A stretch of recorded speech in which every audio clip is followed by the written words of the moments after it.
This story is one that kept replaying in my head, and I couldn't figure out why until I released it. And by release, I mean I changed the story to what it really means, what it really was supposed to mean all along, instead of how I had perceived that story to be. And that story is from 14 years ago. I was a teenager, high school, freshman in high school. And I remember I only wanted two things around that time. I wanted to have a flat stomach and I wanted to have clear skin. Those were my two wishes, especially because I was having hormonal acne. I was having horrible cramps. I would throw up once a month for a few days, did not know what was going on with my body. I remember I had this pudginess that I just couldn't get rid of. No matter how much I would try to diet or work out, it wouldn't leave me. And I remember feeling like something was wrong, but I didn't know what was wrong. I come from a Caribbean background, and when you start your cycle, especially when you hit the age of 15, 16, you're considered a young lady. And I remember feeling that. I remember my family perceiving me now as a young lady and me trying to figure out what kind of woman I want to be in the world, but also having a hard time with my body because I didn't know what was going on. I didn't know what was wrong. I didn't know why I kept breaking out, why I didn't feel pretty, why I couldn't just have a flat stomach. And I felt low about myself. My self esteem was really like declining at that point. And I remember I went to my godmother's house before this point. She would pick me up on the weekends when I was younger, and I would spend time with my aunt, her daughter. And I remember just feeling like it was just it was just a place of love. Her home was always a place of love and comfort for me. So when I'm 15 and I'm feeling this low about myself, my defenses are low at her home. I don't feel like I have to try to be something that I'm not, like I need to hide. She looked at me and I could tell that she was looking at me a little bit different this time because now I'm a young lady, right? And she said, "Oh, you're fat. You're getting like really fat," in a very matter of fact way. Like, "Hey, do you know that you're fat?" And I remember this feeling in me of like, wow, I already feel so low about myself. I did not know I could go any lower than this. And I know there's lower. Like, I know I could go lower. I could feel even worse about myself because someone that I trusted to provide some type of care and love just said something to me that is not what I want to be. This is not, I don't want to be fat. And this story was playing so much for me this year when I started my weight loss journey. And I did not understand why the specific story kept playing. And then I realized that's the story that made you feel like your body's not good enough. That comment made me feel like I just wasn't a good woman. Like my version of womanhood wasn't a good one. It broke my heart and it really made a lot of it created a lot of negativity in my self-esteem. um Not because I did not have it already, but because it confirmed to me that I needed to be negative. It was kind of like a confirmation of like, yeah, you should feel really low about yourself. You shouldn't feel good about your body because you're fat. You're hearing it right here in real life, in real time. It's not in your head. You're literally fat. You're pudgy. You're fat. People could see it. If my godmother can't help herself from seeing it and saying it, my friends are also thinking it. So it created that dialogue in my head. And I realized that's what it is. That's why this story keeps replaying in my head. And my ego death started when I accepted the story for what it was, not for what I saw it. what I saw it as was as something hurtful that happened to me. Like, oh, that was hurtful. That wasn't nice. I wish she didn't say that. But for what it really was is that this is a woman that she has had body image issues herself. Her own self, she felt like she wasn't worthy enough.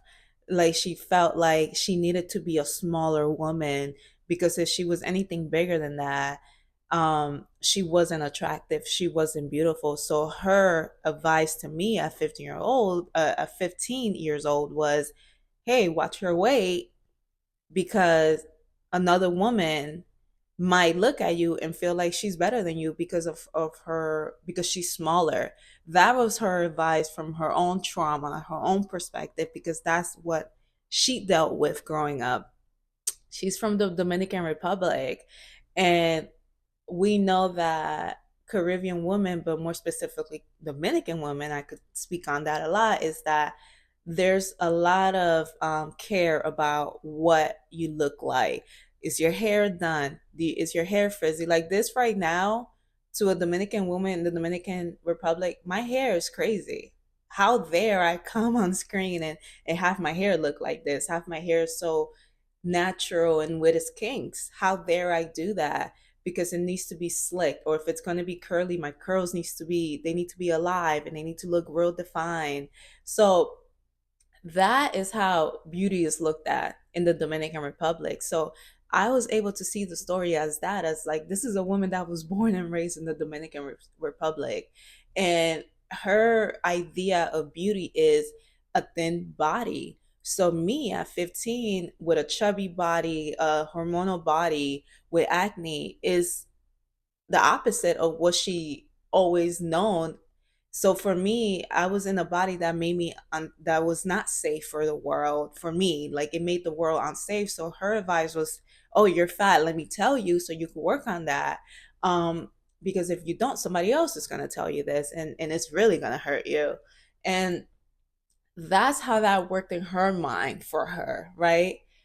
But I always been a self-aware girl. That's one thing. I always been super super self-aware. I already knew that my body wasn't how I wanted it to be, and I started the story with, I knew something was wrong.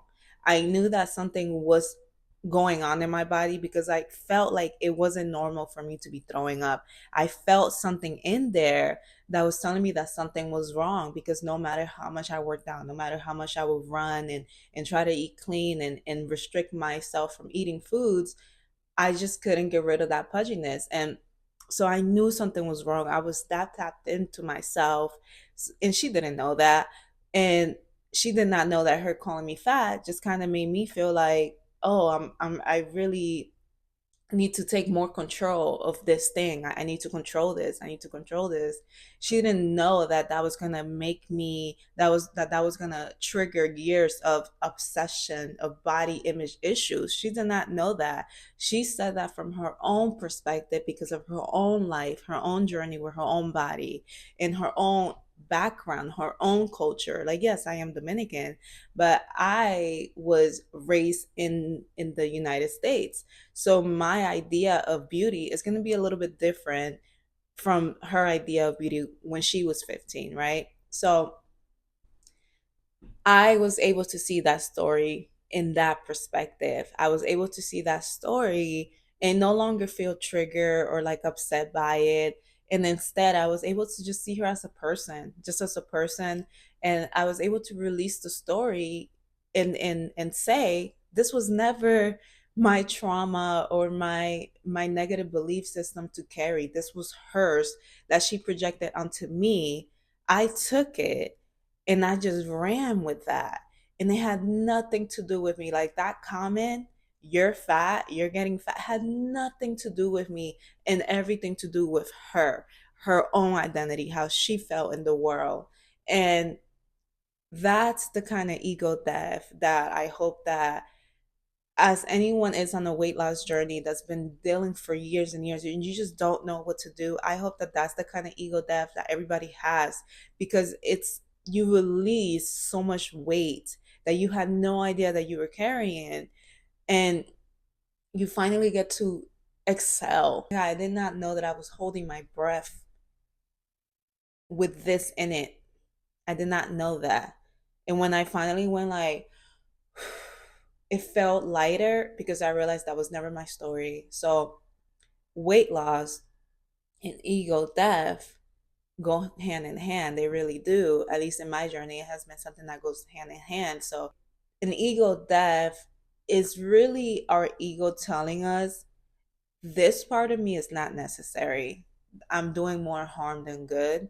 I created it because of this. This is where it came from. This is my origin. But I need to die. You got to let this go. And an ego death is a beautiful experience because we're not looking at our story from our perspective. We're looking at our story from a reader's perspective, the outsider. There's a glass around that story, and we're outside that glass looking in. But because it's glass, we get to see it so clearly.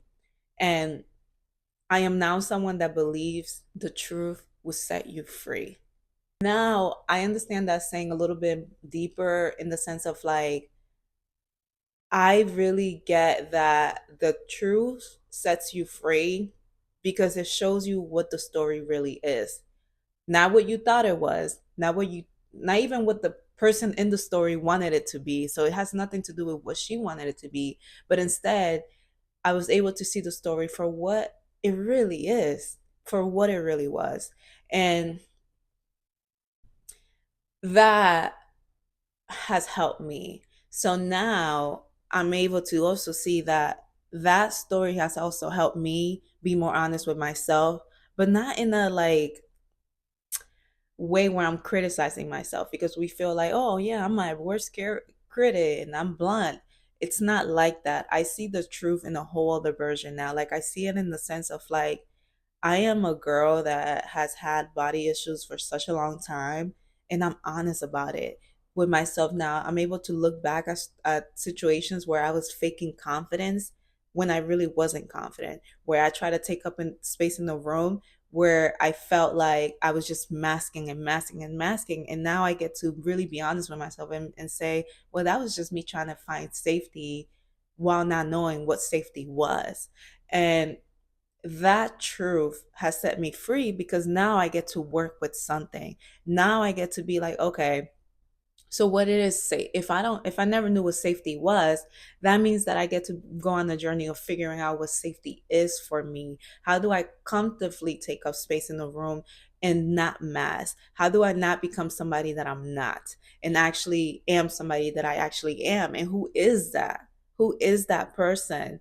And that's the beauty of an ego death. I have ego deaths in many points in my life, but I have never had an ego death in terms of my body, like my actual body and how I see myself and how comments like the one in that story that I share really affected me. I've never been honest like that about myself. It has always been something of like, oh, what am I doing wrong? What am I eating? Do I have an allergy to something that I don't know about? Am I eating too much cheese? I love cheese. How do I stop eating cheese? Um, it was always like that. It was always like something of like control. How can I control this? How can I control that? How do I learn more about this so I could have more control here? It always felt like something that I just did not have control of, no matter how much control I wanted to have. And now I'm realizing with this ego death is that that control came from the lack of control. Me wanting to I'm gonna keep it. I'm gonna keep it. Me wanting to control myself came from the fact that I allowed others, comments, society control me. And I knew that. I knew that I was not in control because everything else was controlling it. And I was trying to grab it as much as I could, but it was impossible to do because everything else was already controlling it. So how is everything else controlling it? And then I'm supposed to somehow override that. It was impossible because what I really needed to do was release them from having control over it. So then I could understand it and in understanding that, I realized that I really don't even have to have control like that about it either. Like there are days that I see my body and I look at it and I'm like, negative thought, and I think things, and then I look at it again and I'm like, but you're so beautiful. And I don't argue with that negative thought anymore. I don't let it linger for too long, but I do acknowledge it. And I realize that that's the best way that I could have control. It's not in a way where I'm telling myself, like, oh, say these affirmations every day. You must say it in the mirror. You must really love every inch of your body. Because there are days where I just want to be in bed all day, but I have to get up. I have to do the thing. And I get up, I don't feel good. I look at myself in the mirror and I realize, like, oh, I don't like how I look today, but I know that I just wanted to rest. And that's what it is. And it's not that I hate my body. It's not that I don't like how my body is. It's just that I didn't really even feel like getting up. And I'm honest with myself. Like I'm living a life of truth, not a life of victimhood, not a life of like, oh, when am I gonna wake up and just feel butterflies in my stomach? And when is that day gonna come? I just want to love myself. I just want to love my body. Like I had obsession over stuff like that before because I've realized like, oh, I have a negative belief system. I want it to all be good now. And now I'm being more realistic with myself. And I'm like, well, most of the time when I don't feel good, I just don't feel good. That's just what it is. But that doesn't mean that I need to shame myself or talk down on my body. Um, but I also don't need those negative thoughts to linger for too long either. I don't need them to stay and add weight to the added weight that I already have about my own issues of the day. I've learned that it's 100% possible to have an ego death that's peaceful, an ego death where you don't even cry. Like this ego death, I felt like, do I need to cry? Normally I cry, but I was like, no, I don't need to cry. Like I'm seeing this from so much love and peace, and I feel happy releasing it, and I don't feel the need to cry. And that was okay for me because I was someone that wouldn't cry. And then once I started crying, I just couldn't stop crying. But now I'm realizing that I was crying so much because I was learning how to love. I was learning how to love myself. I was learning how to love myself. And there was a lot to work through that point in my life. It was from age like 25 to like 27. I would just cry like all the time. But now at 29, I'm like, if I have to cry, I'm gonna cry. But right now, I know this is the highest level of self love ever. And I know I could go higher than this. But now I'm able to see things and have an ego death that doesn't require chaos, that doesn't require destruction. That's not really required for me. I don't really need to do that anymore. And that's okay because it's still as healing. It's still so healing. And I feel like that's the reason why I'm being called to share that, because I think that there could be a thing of like that healing needs to be this ugly thing or this isolated experience where you're just somewhere in the forest and you're screaming. And if that's what you have to do, that's what you have to do. There's another side to what an ego death is and healing is, and that is one where you wake up, you go to work, you come back home, and you do it all over again. But in your heart, in your mind, and in your spirit, there's inner work that's happening. There's things that you're cleaning out.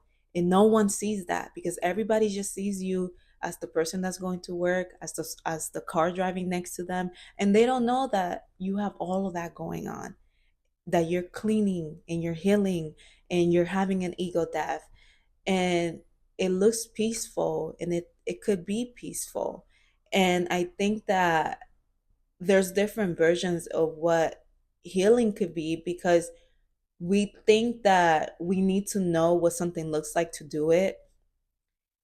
And that is a good way to have a better understanding of it. But I think that it's also important to understand that somebody's healing journey, somebody's weight loss journey, somebody's ego death, somebody evolution is going to be different. It's going to customize itself to you, not to me, not to the person next door, but to you and how you could do it in the best way for yourself, your body, and spirit, right? So your mind, body, and spirit. There we go. It's going to get customized. And I am sharing not to teach, but I'm sharing for perspective. And not perspective that is supposed to shift uh is not supposed to shift an identity for you. It's more for perspective to have a deeper understanding of what healing and ego death and identity shift could be. It doesn't mean that that's all it is. It doesn't mean that that's all that it could be. So I think that I just needed to share that, and I'm glad I did, because now I get to understand that to truly have control, I need to surrender. I trust that God, the universe, that higher power has me. It has my back. And in seeing that it has my back, I release control because I don't need to control everything. I really don't. And that's okay. Um, that's okay. Now, I do want to touch on the fact that an ego death does not mean that I'm living my life without an ego. It's a big part of me. It's a big part of, I think, all of us, especially if you live in America and you have to work. But there's parts to our egos that require an ego death. And for me, weight loss, my body image, my physical, the idea of what my physical is, needed an ego death. So that part of my ego has been dying because I want to look in the mirror, and even though it could feel unrealistic to dream about it, I want to look in the mirror when I'm 60, 70 and feel butterflies in my stomach. I want to see the wrinkles one day and I want to be like, girl, you are fine. I aspire to be an older woman with wrinkly skin that feels beautiful, that feels a glow, that knows that she is a glow.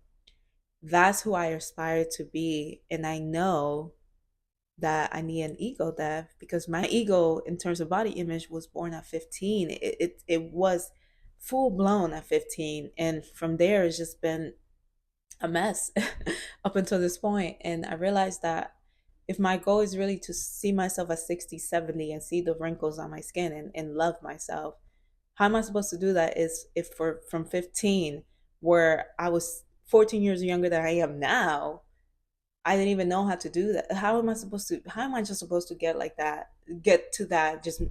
It's impossible. So I realized I have to let go of this ego. This part of my ego needs to go because that part of my ego is full of criticism, negative belief patterns. I think that's the beauty of healing is that when you're healing, you see what is the thing that you've been screaming at yourself about. You hear the tune that you've been playing and you hear the words and you're like, oh, that's not nice to say. Why do I say that to myself? And you get to just be like, okay, I release it. I release it. But it's not that easy because you need to have an ego death to truly release it. You don't just say, oh yeah, I say this really mean thing to myself. Let me just say the opposite of what that is, which is something positive, and just say it every day for 90 days. And one day I'm really gonna believe it. It's not just that. That is the decoration to it. That's the little the bow on it. But what's inside the box, it's actually going back to the story that you have that thought come from. Where did that song come from? Going to the origin of it, the foundation of it, observing the foundation for what it is, not for what you took it as, but for what it is, observing it, looking at all the characters that played the role in that story. So not just you, you're looking at everything that happened and then saying, cool, I actually don't need that. I actually don't need that at all. I don't need to think about it. I don't need to be there. So now that I think about it, I don't really have to say these affirmations every day because I don't feel like that other thing that was negative anymore. I know that the affirmation is actually who I really am. So I don't need to affirm it. It's always good to do a meditation and get ready for the day. I'm not saying not to do that, but what I'm saying is that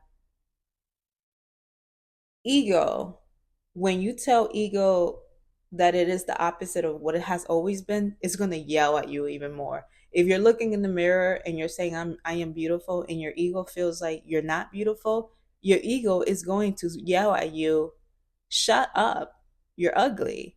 And you're going to be like, no, no, I'm beautiful, I'm beautiful. And then you'll go out to the world and you won't, you it's almost like everything that reminds you that you're not beautiful is going to be in your face. It's going to be a woman that you feel like is the most beautiful woman in the world. You're going to see her, then you're going to see things that you desired, you're going to see other people have it, you're going to see everything that you don't have. It's going to be right there in your face. And because you're trying to force your ego to go, and it's meant to protect you, your ego is going to be screaming at you like, you see that, you see that, you see that, you're not beautiful, you're not beautiful, because it's meant to protect you. It's not your enemy, it's just trying to protect you. And it's not until you tell your ego, okay, take me to where this is coming from, take me to why you're telling me that I am not beautiful, explain this part to me. And when your ego shows you why it's doing that, you realize that it's time to release it. Your ego doesn't even have to be around for that. And you realize that the affirmation was not working, not because you are not that thing, but because your ego was never that thing. Your ego was never meant for that. And that aspect of your ego has to go, that has to die off. Now, the other parts of ego is great. There's a lot of positive things to ego. Ego, again, is the thing that tells us we got to go to work, pay your bill on time, you got to have a roof over your head, you have to feed yourself. Ego has really, really, really, really good qualities. But when something traumatic happens, when somebody breaks our hearts, ego starts to say things to us to keep us away from that thing happening again. And one of the ways that it does that is that it changes the voice of the person for your own voice, and it tells you that you are these negative things so you don't hear it from other people. So that way you keep yourself from being hurt by others, but now you're hurting yourself. Now ego is hurting you, but it's kind of like training you to have this tough skin. And that tough skin, it does damage when you're trying to now live a life of love and light. And ego is like, what do you have going? What's happening? Why do you have me around for love and light? I was never meant for love and light. And that's the aspect of ego that then you realize like, oh, okay, I have to let this part go because this was never built from love and light. It was built from criticism. It was built from low self-esteem. So that honesty is what really helps identify what part of our ego we don't need and where we need to have an ego death. I don't think that it's possible for us to have a human experience without our egos. I think we do need our egos, but the honest truth is that if you don't like who you are, if you don't like yourself, if you have battle with weight in your body image and stuff like that, there's parts of your ego that you're carrying that need to have an ego death. You need to let those parts go because those parts were there for a reason at one point, and now it doesn't really have a purpose. It has a purpose that's contradictory to what it is that you're trying to reach. So that's the part that is meant to work on. It's not we have to completely get rid of our ego. It's that we have to figure out what parts of our egos are not necessary anymore. What part of our egos we don't really need. There's so much depth in what ego is, and I think that that's the beauty of spirituality. That's the beauty of not looking at things from what we think it is, but for what it is that we learn release, we learn to surrender.